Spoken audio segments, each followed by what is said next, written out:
Hello. In the last class, we had discussion on introduction to that machine tools, different types of machine tools available. In that available machine tools, we just started to discuss about that lathe machine. And the lathe machine, we all discussed about the basic working principle of lathe machine, and also discussed about few of that operations which can be carried out on lathe machine. That is, we just discussed about turning operation, facing operation, thread cutting operation, and knurling operation. After that, we have one more important operation which can be carried out on lathe, that is taper turning operation. Yes, let us see this taper turning operation, and this is one of the important thing on this lathe part. And after this, we will move to that milling machine. Yes, in the taper turning operation, you can see first what is the taper, then how this taper turning operation will be done with the help of lathe. Taper is defined as uniform increase or decrease in the diameter of the workpiece measured along its length. So this is like it's a uniform increase in the diameter or uniform decrease in the diameter of the workpiece when it is measured along its length. So if the diameter goes on decreases uniformly, if you come in the opposite direction, definitely the diameter will goes on increasing uniformly, and that is objects are called as tapered objects, or you can call it as tapered workpiece. That is what they are telling here. Taper is defined as uniform increase or decrease in the diameter of piece of work measured along its length.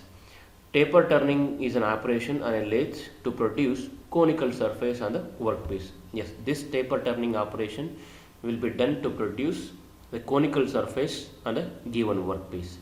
So if you perform or subject the workpiece for this taper turning operation, definitely you will get a workpiece with one end of bigger diameter and another end of smaller diameter. It will be like conical surface only, and that is what they have been telling. This operation is used to produce the conical surface on the workpiece. Next, let us see which are all the different operations, different methods are there to perform this taper turning. So first one is taper turning by setting over the tailstock. Second one is taper turning by swiveling the compound rest, or you can call it as taper turning by swiveling the tool post. Third one is taper turning by taper turning attachment. Out of these three, first two are very important. That is taper turning by setting over the tailstock, taper turning by swiveling the compound rest. These two are very important, and this is not there for your syllabus. For this, we need some extra attachments for that lathe. Then we will do the taper turning with the help of this. Whereas in this case, we don't want any extra attachment at all. Within the lathe itself, we can do some modifications or some alterations. Then we will perform the taper turning operation. So whereas this one is very important, the first one, taper turning by swiveling the compound rest, or you can say it as taper turning by swiveling the tool post. It is the most important thing. Then the second one is this one, taper turning by setting over the tailstock. But within these two itself, we can produce that conical surface on any of the given workpiece. But we will choose the best one which is suitable for that given object. We will check what is the length of that given object and what will be the taperness required on that given object. Then based on that, we will select any one of these two, and we will go one by one. First, let us take this taper turning by swiveling the compound rest. Then next we will move to taper turning by setting over the tailstock method. So first, let us see this thing. What is this taper turning by swiveling the compound tool rest?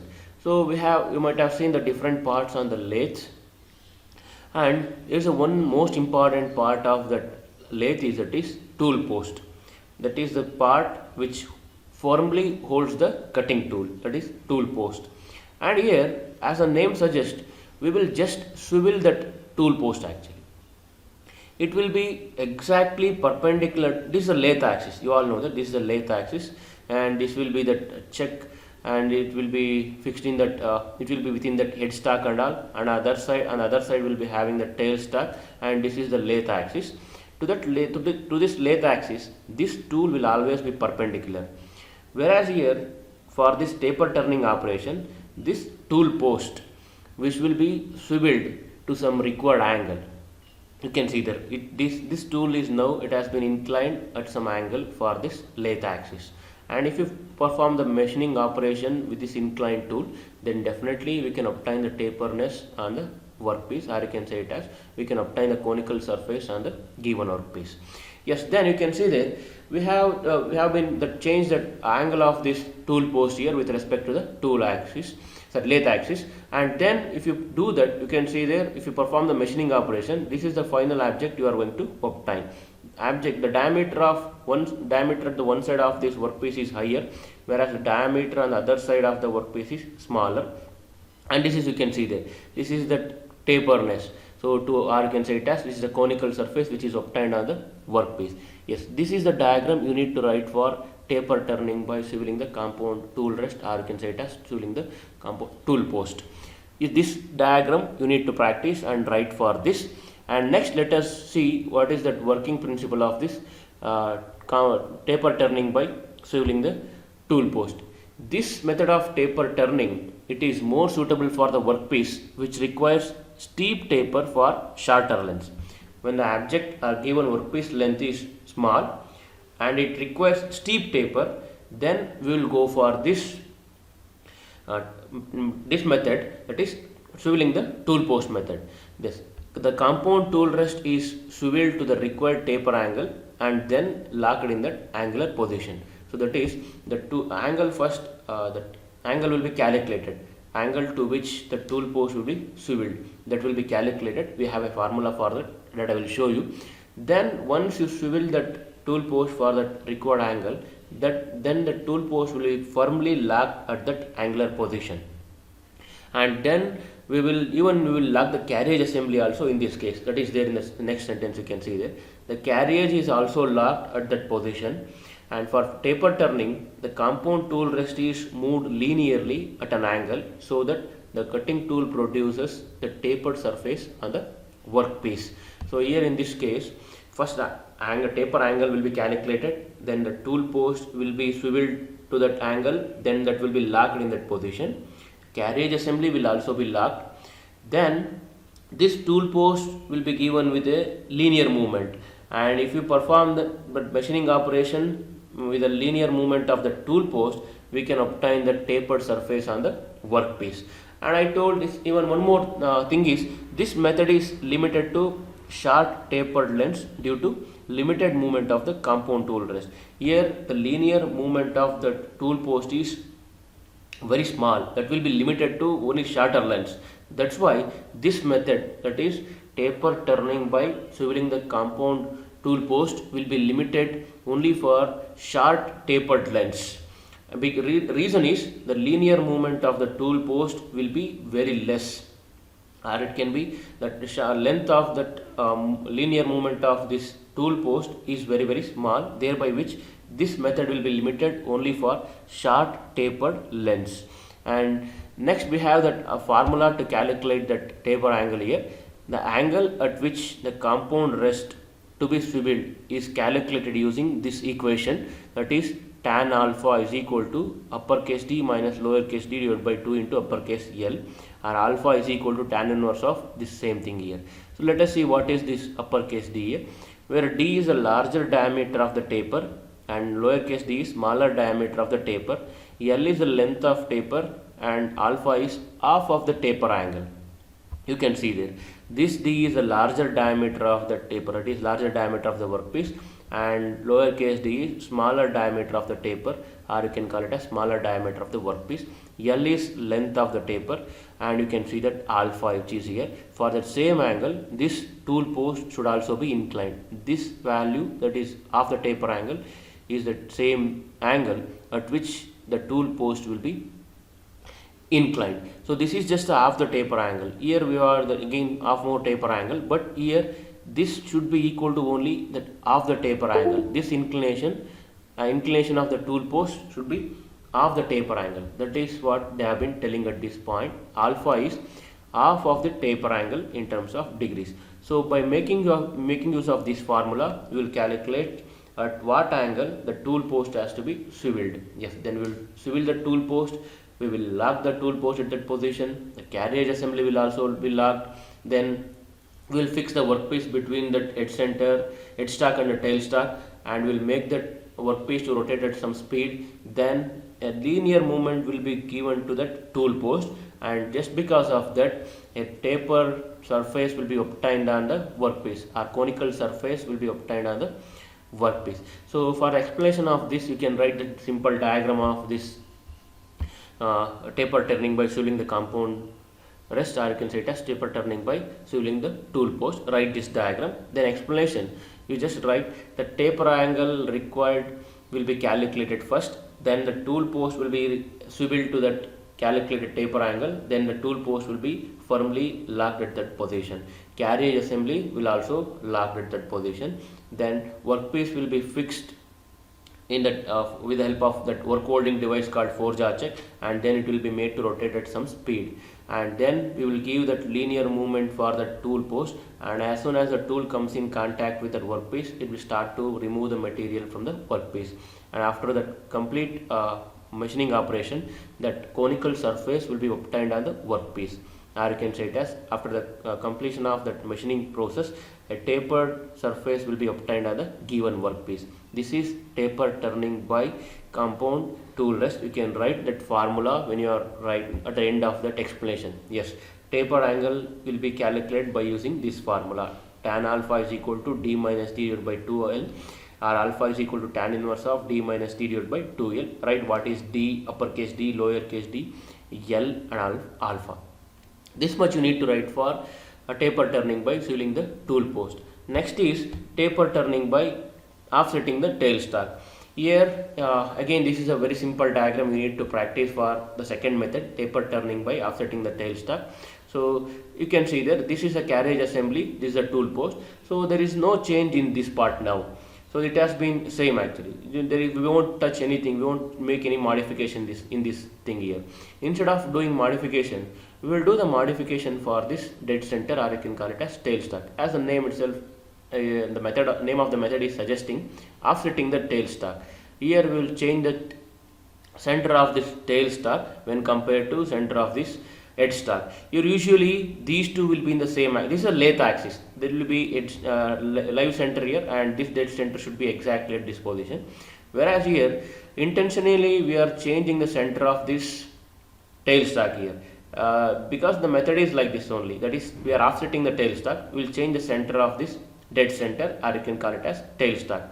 When you change that, and when you fix that workpiece between this live center and dead center, and when you perform the machining operation, then that conical surface will be obtained on the given workpiece, or taperedness will be obtained on the given workpiece.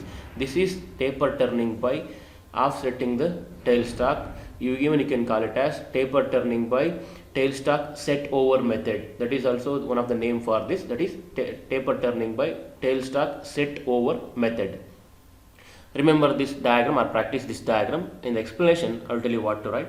In this method the tailstock axis will be changed, and then workpiece will be fixed between that live center and the dead center, and that workpiece is made to rotate at some speed, and then we will move the tool post. I will give the feed to the tool, and the tool, as soon as it comes in contact with that workpiece, will start to remove that material from the workpiece.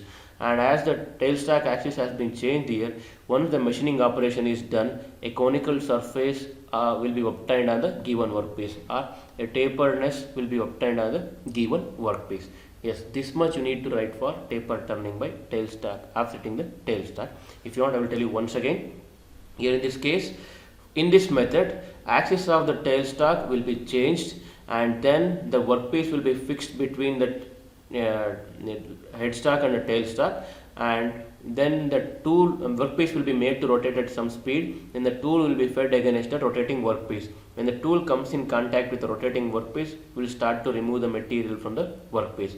Once the machining operation is done, then the conical surface will be obtained on this given workpiece, or a taperedness is obtained on the given workpiece. Yes, this is called as taper turning by offsetting the tailstock, or taper turning by tailstock set over method. This much you need to write for this tailstock offset method. It is very simple explanation. If you know the diagram and if you know the basic principle behind it, then you can write that explanation in your own sentence. That is regarding taper turning by offsetting the tailstock. These two are very very important, and this completes all the operations on lathe. You can remember all the operations, those are very simple.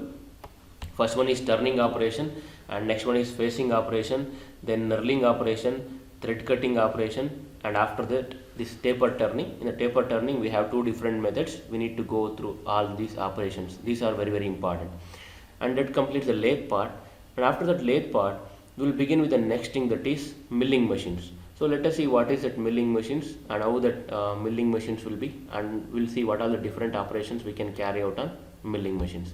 So first, milling, it's a manufacturing process in which excess material from the workpiece is removed by rotating a multi-point cutting tool called milling cutter. Here there is a difference between that lathe and the milling here. In case of that lathe, we can see that single point cutting tool, and a workpiece will be rotated some speed, whereas tool will be stationary there, will be simply fed against that rotating workpiece. Whereas in case of milling, it is completely reverse. Tool will be revolving and workpiece is almost stationary, and the workpiece will be fed against the revolving tool. Remember that this is the most important difference between that lathe and this milling machine. First thing is, in case of lathe, workpiece will be rotating at very high speed and tool will be fed against that rotating workpiece.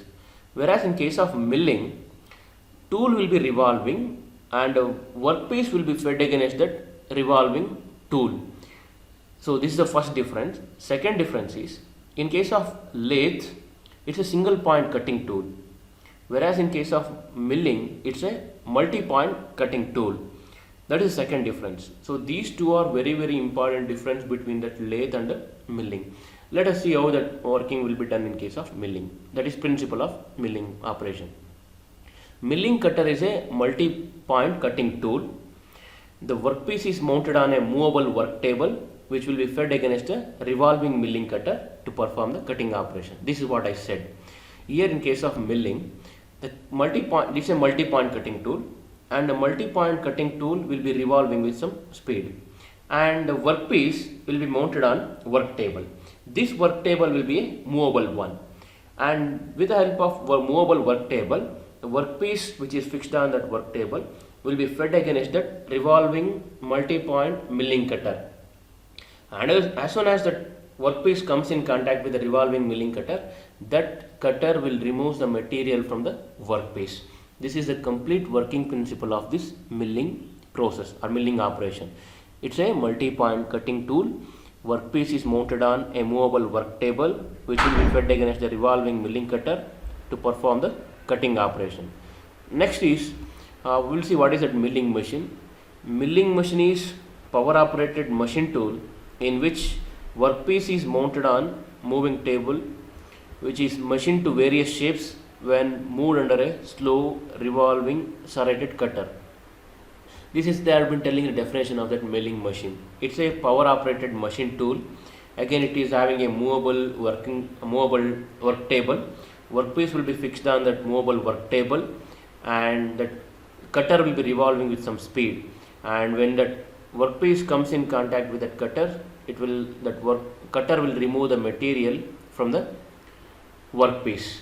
We have a simple diagram for that milling machines. You can see there, this is the horizontal axis milling machine, and this is the front view of that milling machine, and it's the same thing, that is side view of the milling machine. So they have clearly given here in both these diagrams. Anyhow, in the syllabus they have clearly mentioned there is no diagram for these machine tools, but one time they have asked to write a diagram of this vertical axis or horizontal axis milling machine. So practice the diagram. Here we have this tool. This is the most important thing, that is a cutting tool. It's a multi-point cutting tool, and this cutting tool is mounted on this part. It is called as arbor, and this is entire thing is work table which is used to hold the workpiece. You can see here we have an arrangement here. As I said, this is a movable work table which can be raised and which can be lowered with the help of this arrangement, as well as this work table can move even along the sideways. It can move in this side as well as it can move to this side also with the help of this arrangement. With the help of this arrangement, it can be raised and it can be lowered. With the help of this arrangement, it can be moved to sideways. It can be moved to this side as well as to this side. And this is a simple diagram for this milling machine. So this is the work. This entire arrangement is for work table, which is used to hold a workpiece. This is the thing which is used to hold the cutter. It's a multi-point cutting tool, and this entire thing is for support of this part which holds the tool here. And with next, let us move to one of the most important concept under this milling, that is up milling and down milling. You can see here, this is a principle of milling. We have this up milling and we have this down milling here. The diagram looks almost similar. So I will tell you what is the difference in this case of up milling and down milling. So we have that figure for up milling as well as for down milling here. The above figure shows the principle of milling process, that is up milling and down milling. You can see here, this is the diagram for up milling and this is the diagram for down milling. Here this is the multi-point cutter. You can see there, it is having many teeth on it. Teeth are cut on this tool. We can see n number of teeth here. So these teeth, as soon as it comes in contact with this material, each tooth will remove that material from the workpiece here. This tooth, when it comes in contact with the workpiece, will remove the material. You can see that this tooth is in contact with the workpiece now. It has been removing some material here. So that's why it has been told that it's a multi-point cutting tool. Whereas in case of lathe, there will be only one point, and that will cut the material from the workpiece. So whereas here you can see that a more number of tooth which is made on this cutter, and each tooth, when it comes in contact with a workpiece, will remove the material. That's why it's a multi-point cutting tool, whereas lathe makes use of single point cutting tool. Anyhow, this will come back to this. This is the up milling and this is down milling here. So you can see this is the workpiece which is mounted. Similarly here also it is a workpiece which is mounted. Here this is a multi-point cutter which is rotating in the clockwise direction, and here the same thing again, that is multi-point cutting tool rotating in the clockwise direction. You can see there, this is the workpiece. They are feeding opposite to this direction of rotation of this cutter. This is that it will rotate in the clockwise direction. You can see there, it is the arrow is shown in this direction, and feed of that workpiece will be given opposite to this direction of milling cutter. Whereas in this case of down milling, you can see there, again that rotation of cutter will be maintained in the same direction, it is in the clockwise direction. Whereas the feed has been changed here. Feed, it was, you can see there, towards right, whereas you can see feed here in this case is towards left. So here the workpiece, they are feeding in the same direction as that of the direction of milling cutter. So this is the first and most important difference between up milling and down milling. In case of up milling, workpiece will be fed against the direction of rotation of cutter, whereas down milling, workpiece is fed in the same direction as that of rotation of this milling cutter. That is the first difference we need to remember. And we have few more things you can see here. Yes, you will see here. Up milling is also called as conventional milling, whereas down milling is called as climb milling. Another name for up milling and down milling. Up milling is called as conventional milling and down milling is called as climb milling. And milling cutter is mounted on rotating shaft known as arbor, that I have shown with in this diagram itself. This is the arbor, this is the part on which this milling cutter is mounted. And we have the workpiece which is mounted on the table can be fed either in the direction opposite to the top rotating cutter, that is shown in the figure here, that is for up milling, or in the same direction of the cutter as shown in figure B, that is for down milling. In the up milling, workpiece will be fed against to the direction of cutter, whereas in case of down milling, workpiece will be fed in the same direction as that of cutter. So this is the most important difference between this up milling and down milling. One more thing is here, actually, since it is feeding against that direction of cutter, this cutter will always tends to remove or tends to chip this workpiece out of that work holding devices. Whereas in case of this, since they are moving the same direction, here that workpiece will be firmly fixed in that work table here.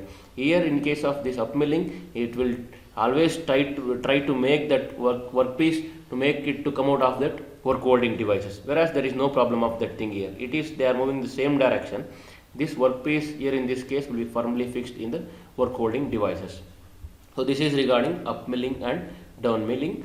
It's very simple actually. You can easily understand this up milling and down milling. One thing is diagram is very important. Write a neat diagram, then write up milling is called as conventional milling, down milling is called as climb milling, and then here workpiece will be fed in a direction opposite to that rotation of cutter. Here workpiece will be fed in the same direction as that of rotation of cutter. You can all these differences between up milling and down milling here. Next, let us move to the milling operations or some process. What are the different operations we can carry out with the help of milling machines? So here we have some of the operations. First one is plain milling. You can also call it as slab milling. Next is form milling. Second one is end milling, and third one is end milling. Fourth one is straddle milling and slot milling, gang milling, angular milling. These are some of the operations which you can carry out on this milling machines. So first let us go one by one. We have the plain milling, or you can call it as slab milling. In the plain milling or on the slab milling, you can see this is the diagram for that plain milling or slab milling. This is somewhat difficult to write. We will give you one more simple diagram. You can write that thing at least. Yes, this diagram we cannot specifically, or you cannot show that slab milling or plain milling clearly. So those who are good in writing diagrams, you can write this diagram for the plain milling or slab milling. You can see here in this the important component. This is a work table which is used to hold the workpiece, and this is the workpiece here. And this is, you can see already, machined surface, means that plain milling has been done here. This is the arbor, and this is the cutter, or you can say it as multi-point cutting tool, which is mounted on this arbor. And milling spindle, you know that, which will be used to rotate this multi-point cutting tool. We have one more diagram for that. You can see that you can write this simple diagram, a workpiece, and this is already that machined surface, that is plain milling has been done here. This is the cutter, multi-point cutting tool. It is rotating in the clockwise direction. They have been shown. And we'll see what is that slab milling. Slab milling is the operation of producing flat horizontal surfaces parallel to the axis of rotation. Yes, this is the axis of rotation, and here we are producing that flat surfaces, or you can say it as horizontal surfaces, parallel to this axis of rotation of milling cutter. They have been telling the same thing here, producing flat or horizontal surface parallel to the axis of rotation of slab milling cutter. This is a slab milling cutter, or simply you can call it as milling cutter, and this is the axis of that milling cutter. Here we need to produce that flat surfaces or horizontal surfaces, and those surfaces should be parallel to this axis of cutter. Next, slab milling is done to remove the material from the upper surface of the workpiece. Usually, definitely this slab milling will be done only to remove the material from the upper surface of the workpiece.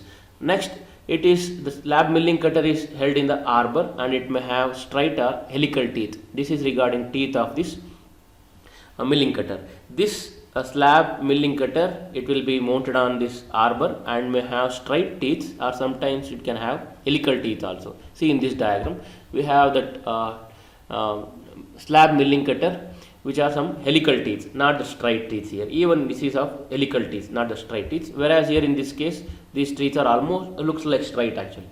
So it can have the straight teeth or helical teeth. Both cutters can be used to generate the flat surface. That means teeth with cutter with helical teeth or cutter with straight teeth, both the cutters can be used to generate the flat surface or horizontal surfaces. The required depth of cut can be adjusted by raising the table or knee, and feed is given by the moving the saddle. That means required depth of cut can be given only by the arrangement which will be used to hold this workpiece. I think I have shown with the help of that milling machine diagram, and that this can be raised and it can be lowered, or it can be moved in the sideways also with the help of that arrangement. That is what they have been telling here.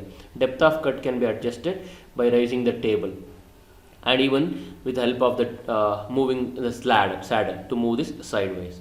So that is regarding slab milling. Remember that slab milling is used to produce a flat surfaces, horizontal surfaces which are parallel to the axis of rotation by making use of slab milling cutter. Then the slab milling is done to remove the material from the upper surface of the workpiece, and the slab milling cutter which is mounted on the arbor can have the straight teeth or can have the helical teeth.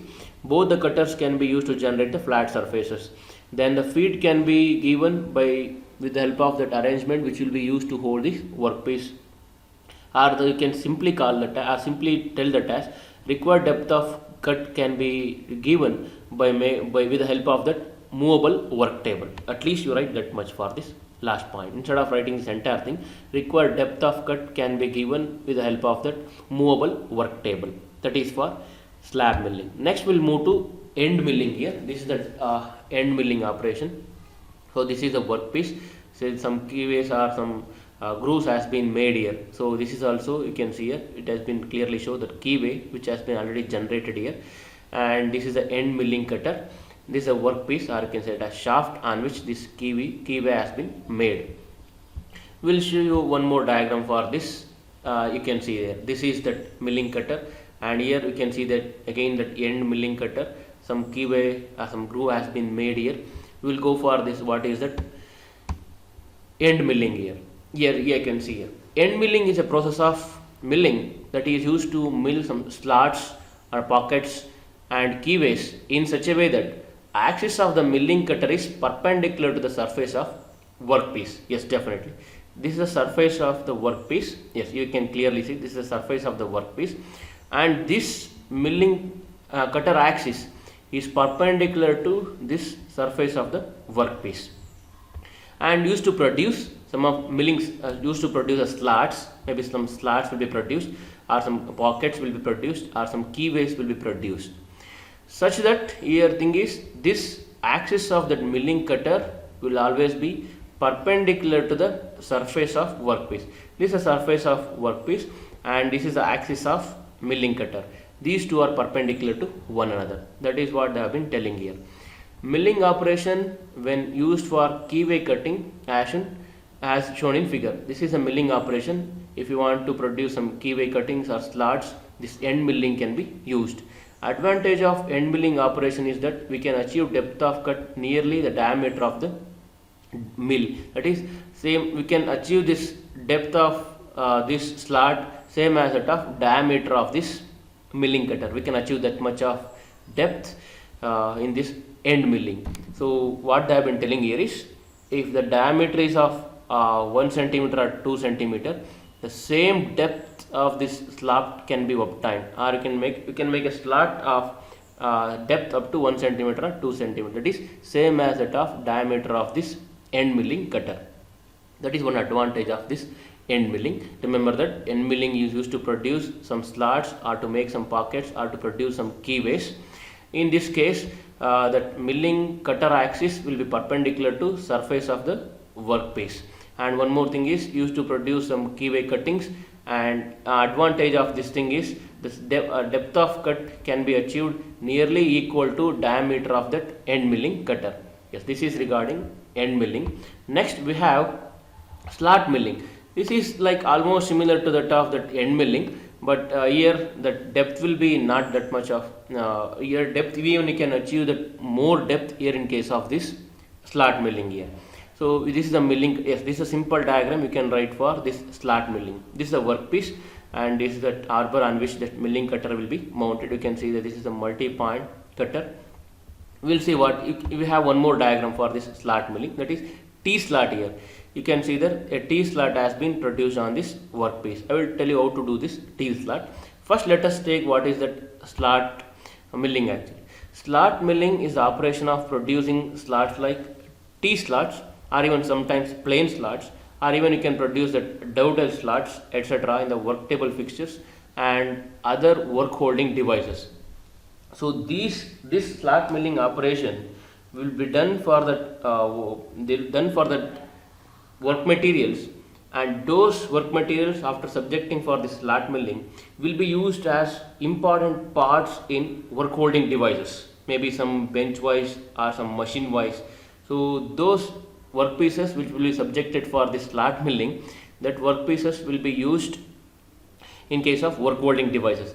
So same thing they have been telling here. Slot milling is the operation of producing slots like T slots or plain slots or even dovetail slots in work table fixtures and other work holding devices.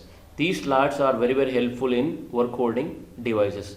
So the operation may be performed using either end milling cutter or T-slot cutter. End milling already we discussed.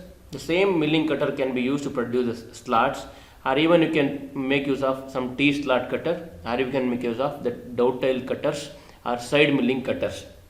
Any milling cutter can be used in case of this slot milling. The type of cutter selected depends on shape of the slot to be produced. Yes, whether we want dovetail slot, or whether we want some T slot, or whether we want some plain slot. Based on the type of slot, we will select the type of cutter which are available here.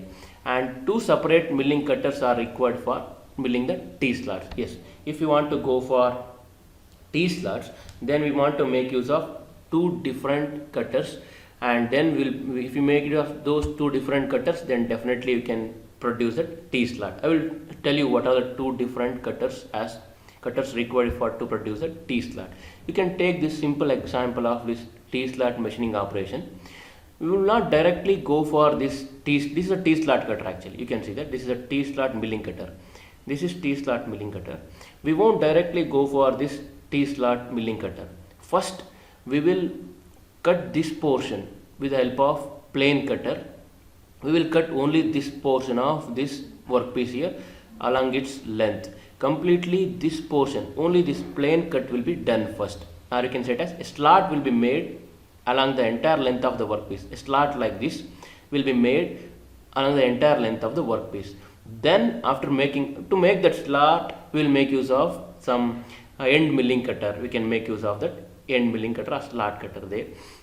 Once this slot has been made, then we will make use of the T slot and we will go for this T slot milling operation. Means this part of this T slot cutter will freely move in this slot which has been already done, and this part, that is cutter of this T slot cutter, will remove the material from this portion of the workpiece. I think you got the idea now. When you want to make some T slots on a workpiece, first this plain slot has to be done first with the help of different milling cutter, and once this slot has been drilled along the entire length of this workpiece, then we will make use of this T slot cutter. In the T slot cutter, you can see there, this is part of that cutter which is having no teeth on it, and thereby which this teeth will freely move within the slot which has been already done. And then this part of the T slot cutter which is having some teeth on it will remove the material from this portion of this workpiece and will continue along the entire length of the workpiece. Yes, that is how this T slot milling operation has been done. Yes, this is enough for today's class.